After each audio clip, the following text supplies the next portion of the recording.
Robert Martínez, estamos Comienza el show. Marzo de 2024. Se vienen los eclipses, los primeros del año, en este 2024 del que hemos venido hablando mucho desde el 2020. ¿Cuál es tu mirada, no solo como astrólogo, en este gran combo en el que te venís convirtiendo?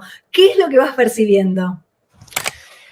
El próximo eclipse será en Aries, el más fuerte será el día 8 de abril, sí. Y vamos a parafrasear algo de los malos, que es el gran reset. O sea, realmente este reinicio zodiacal en el signo de Aries, que es el primero, es un auténtico reinicio, porque es el primer eclipse que se da en Aries con toda la energía nueva de Plutón en Acuario, Saturno en Piscis, que van a continuar durante unos años. Y realmente las coordenadas son muy novedosas. Ya venimos hablando de mucho tiempo que cambian mucho el terreno de juego. Las reglas de juego están cambiando, que todo es mucho más colectivo, en el sentido de que todo lo que hace cualquiera de nosotros tiene un efecto en cadena demoledor sobre todos los demás. Y aquí la importancia del individuo que se individualiza sobre el colectivo. Ahora vamos a ver cómo se vuelve a reforzar otra vez esa singularidad en el momento de Aries, o sea, que cada cosa que haga cada individuo puede arrastrar a muchísimos más, y cómo Plutón en Acuario y Saturno en Piscis actúan como amplificadores colectivos. O sea que estamos ante una era bastante impredecible respecto a lo que va a pasar. O sea, este inicio de este abril es el momento clímax del año. El momento a partir del cual van a empezar a pasar cosas, a surgir nuevas coordenadas, y de ahí vamos a poder deducir el resto. Pero ahora mismo es una incógnita. Solo vamos a ver cuáles son los actores dentro de este juego en el que estamos que van a tomar partido, que van a empezar a arrastrar y que van a empezar a mover masa. O sea que se intuyen movimientos políticos, movimientos tecnológicos muy fuertes y grandes novedades, especialmente alrededor del eclipse, y también teniendo como otra de las fechas claves el 20 de abril, donde hay una conjunción Júpiter-Urano muy fuerte que también puede ser el germen de movimientos revolucionarios en todas las áreas de vida. Robert, hablando de las computadoras cuánticas, de la inteligencia artificial, donde la humanidad ha depositado todos los conocimientos científicos, y esta inteligencia artificial nos responde con algoritmos, con geometría. Escuché por ahí que se empieza a aparecer, es como tener a Metatron aquí instalado. ¿Qué hacemos con eso? ¿Qué hacemos con toda esa información? ¿Viene a ser un dios metido acá? Utilizarlo a nuestro favor. Esto es un poco como hace muchos años, cuando empezaron a salir los primeros softwares para calcular cartas natales en astrología. A una persona decían, ostras, no, es mejor calcularlos a mano, porque mientras lo calculas a mano, estás 8 horas calculando a mano, pues ya te va entrando la intuición. Digo, bueno, pues mejor calcularlo directamente, rápidamente, y entrar rápidamente por faena. Para mí es exactamente lo mismo que fue Internet, lo mismo que ha sido cualquier tecnología, y nos obliga a dar un salto de calidad.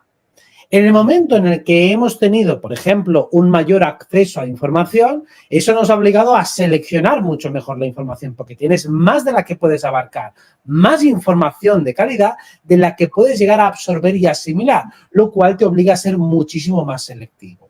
La inteligencia artificial te tiene que ayudar a rentabilizar y optimizar procesos que se pueden hacer de manera mecánicos. Si yo tengo una base mecánica, entonces puedo ser creativo a partir de lo que la inteligencia artificial me da. Entonces, utilizo esa base como sustento a partir del cual empiezo a construir algo más. No sirve simplemente para reemplazar procesos creativos, sino para agilizar algunos procesos mecánicos y entonces plasmar toda nuestra creatividad e inteligencia a partir de ella. Entonces, el que no la utilice a su favor, peor para él, porque realmente es una herramienta técnica que te limpia o te ahorra tiempo en tareas mecánicas. Entonces vamos a utilizarla, y sí, es una especie de Metatron porque te permite sintetizar muchísima información en muy poco tiempo, y si eres inteligente la utilizarás a tu favor. Robert, el otro día estuve hablando con Milly Ley y me dice, le digo, ¿qué pregunta le harías a Robert?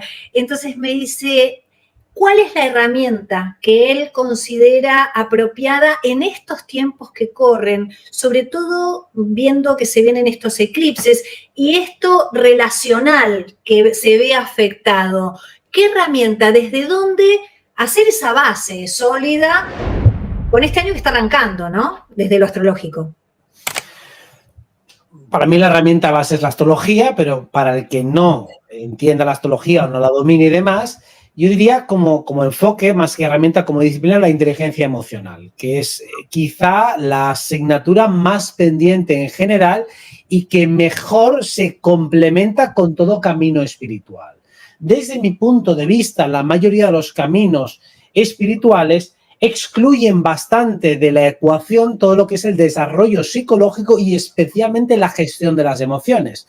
En particular, las emociones llamadas negativas, aquellas que generan malestar. Las que son desagradables parece que tienen que ser extirpadas, que tienen que ser reprimidas o que siempre tienen que ser vomitadas sin procesar.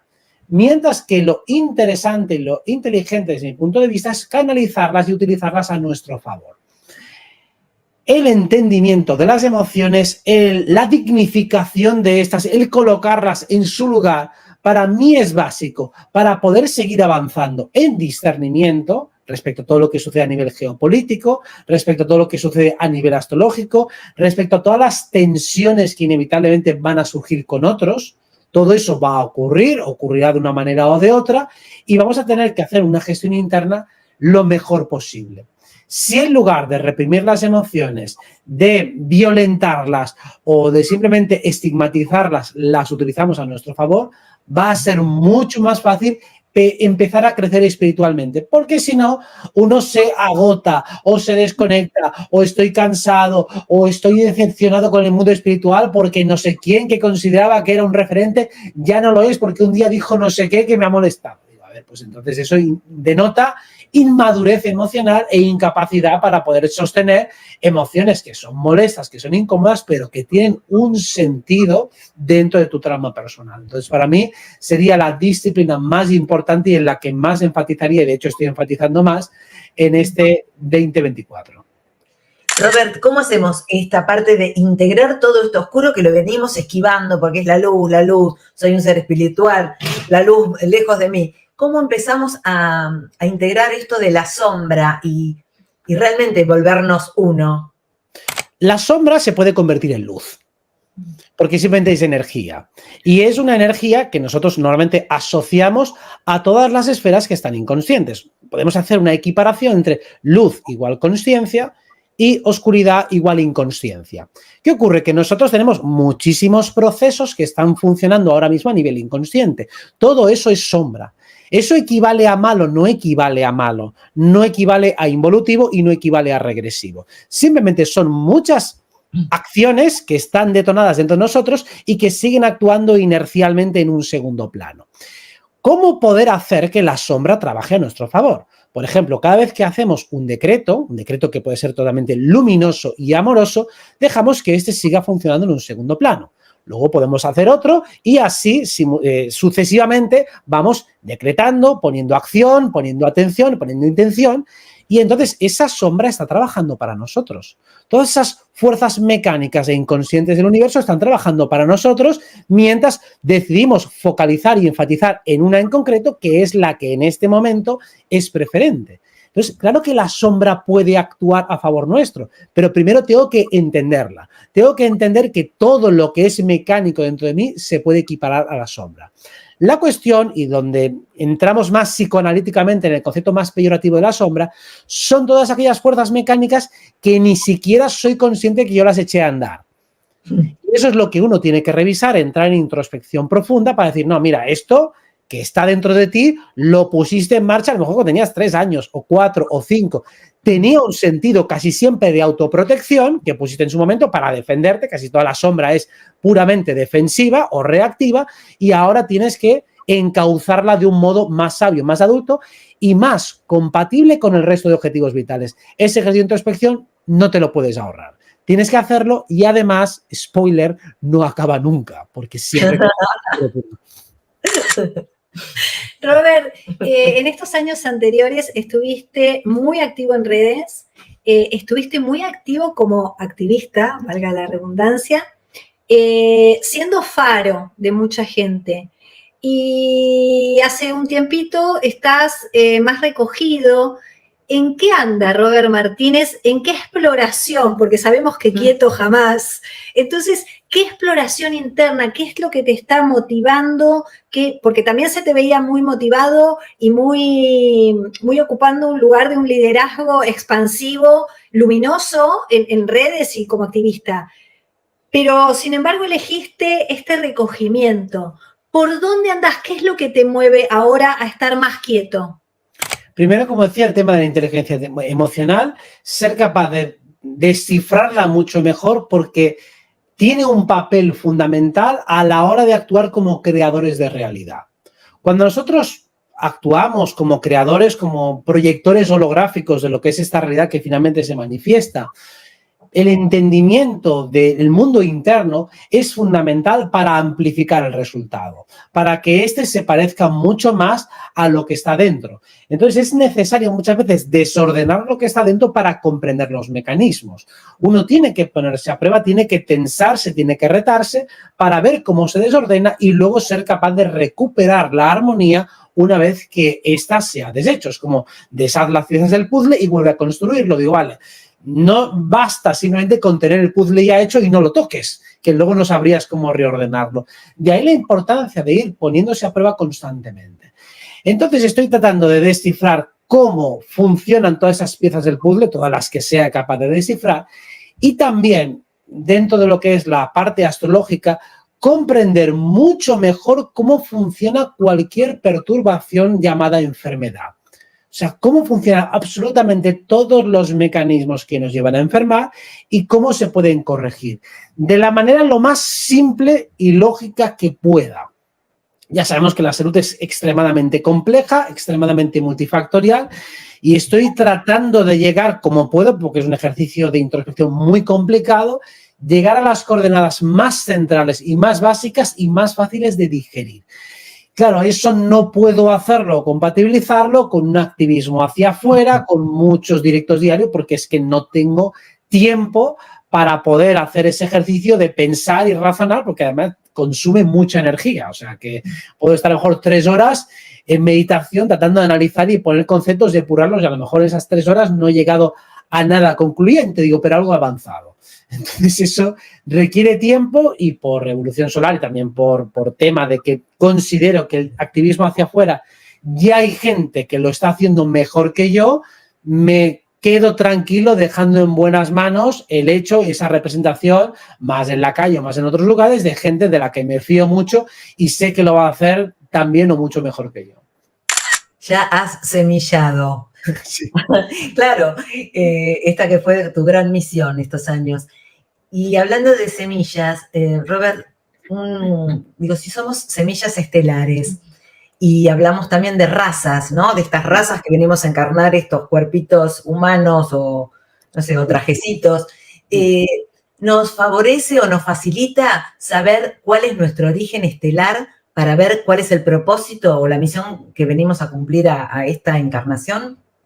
Algo te puede ayudar siempre que llegues, sobre todo mediante tu propio ejercicio de canalización.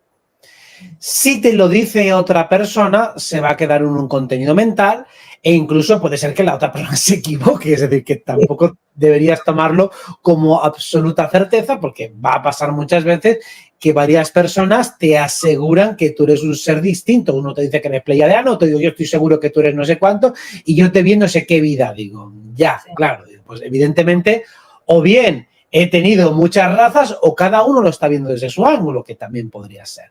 En todo caso, si uno llega desde un propio ejercicio de autoentendimiento, acaba tirando hacia la mónada original y descubre cuáles son sus cualidades de raza, que yo creo que aunque ni siquiera le puedas poner nombre, uno puede llegar a intuir qué tipo de ser es, aunque solo sea por analogía, por fractalidad, por resonancia, o yo me identifico, yo qué sé, con un dragón o con un hada o con un gigante, con lo que sea, digo, bueno, pues es que seguramente por identificación, por resonancia, ya puedes entender cuál es el molde original del cual provienes o cuanto menos un molde dominante.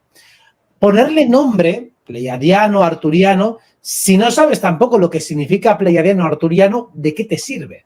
O sea, si hiciéramos una pregunta de examen en plan sociología espiritual, diferencias fundamentales entre pleiadianos, arturianos y sirianos, pues la mayoría de la gente suspendería.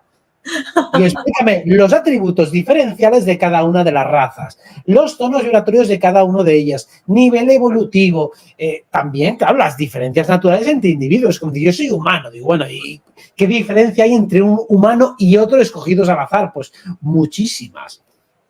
Pues de ahí que conocerlo te puede servir de algo si además comprendes qué tipo de carácter es aquel más esencial que mora en ti. O sea, aquel que es más ajeno al condicionamiento cultural que tú has recibido. O sea, cuál es la matriz de tu ser y aquella que está mejor imbricada con el avatar que estás encarnando aquí ahora. Si eso conectas, es el faro de luz que te puede ayudar a comprender mucho mejor por qué estás aquí y para qué estás aquí. Robert, se viene hablando del 2026 como un momento de elevación de frecuencia vibracional, como un momento de luz. Estamos en tránsito. ¿Cómo vamos? ¿Vamos de acuerdo al plan? Hay que apurarse un poquito, vamos demorados, estamos con ventaja. ¿Cómo vamos de acá a eso que estamos creando en un punto? Uno de los puntos principales para saber cómo vamos va a ser este mes de mayo, entre la transición entre mayo y junio. O sea, ese ínterin más o menos, últimas semanas de mayo y primeras de junio, ese mes más o menos entre el 15 y el 15. Ese es el momento mejor para calibrar cómo vamos, porque es uno de los instantes de fractalidad más parecido a lo que va a ser la gran configuración de 2026. O sea que ahí ya las semillas que plantemos van a darnos una idea de cómo vamos. Ahora es difícil valorarlo. Yo diría que vamos razonablemente bien, por lo menos en lo que concierne al crecimiento espiritual promedio. No tanto cuando uno empieza a mirar indicadores macroeconómicos y la inflación y demás, y a ver, es que no, eso no son indicadores válidos para medir la prosperidad y el crecimiento espiritual de la sociedad. O simplemente vas a buscar los individuos más anodinos y desconectados, los que están más enchufados a la Matrix, tampoco te sirve para hacer un calibraje de cómo está. Aquí, sobre todo, hay que escoger y mirar a el grueso, el 10-15% de la población que ya está claramente comprometida con su camino y ver cuáles son los pasos y escalones que están dando cada uno de ellos. Es ahí donde se puede medir el progreso. El otro 80-85% de la población no sirve para medirlo. E incluso en ese, si acaso, habría que mirar a los que están un poquito más abiertos, los que están un poquito más despiertos para empezar a medir. Claro, si uno mira el grueso de la población, es que dice, esto estamos peor que nunca. Digo, bueno, porque hay muchos que realmente están más dormidos que nunca, por razones que ni siquiera podemos llegar a mencionar, pero que son fisiológicas.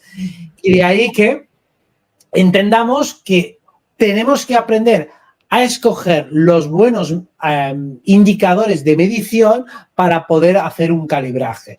Y es muy fácil que nos fijemos solo en la anécdota personal, que hoy fui al banco y la gente estaba muy tonta. Digo, a ver, eso no te sirve para medir nada.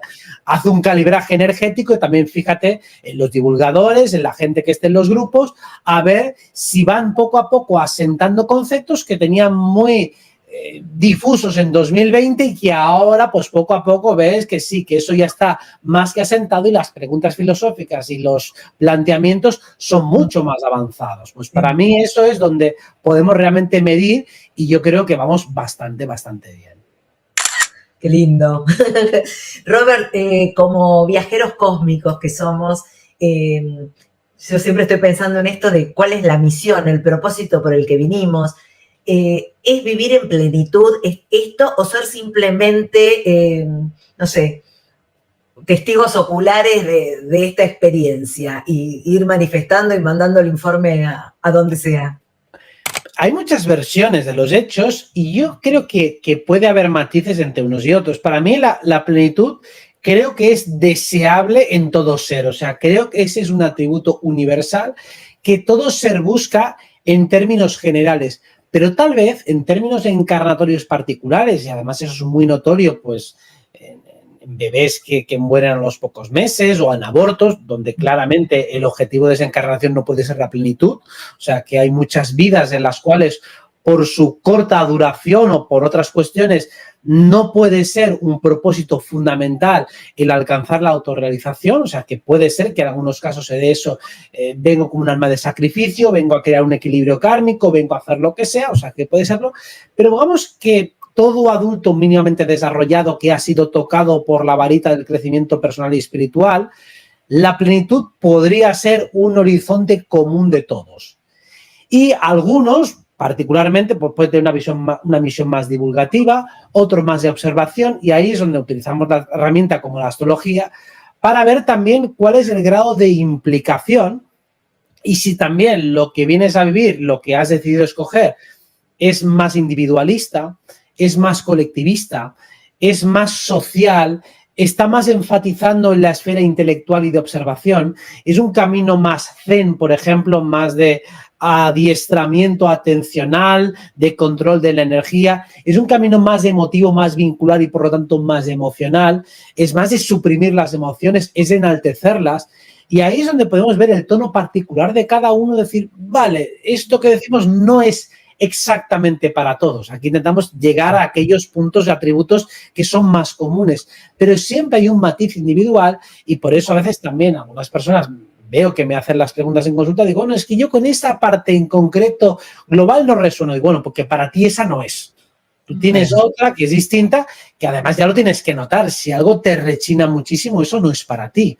Lo que pasa es que a veces por simplificar hablamos de algo que tiene que ver con todos. Por ejemplo, si hablamos de la quinta dimensión, hablamos del corazón. Aunque no tenga una misión muy, muy intelectual, la particularidad de conectar con el corazón de la quinta dimensión, eso es para todos. Solo que unos más que otros.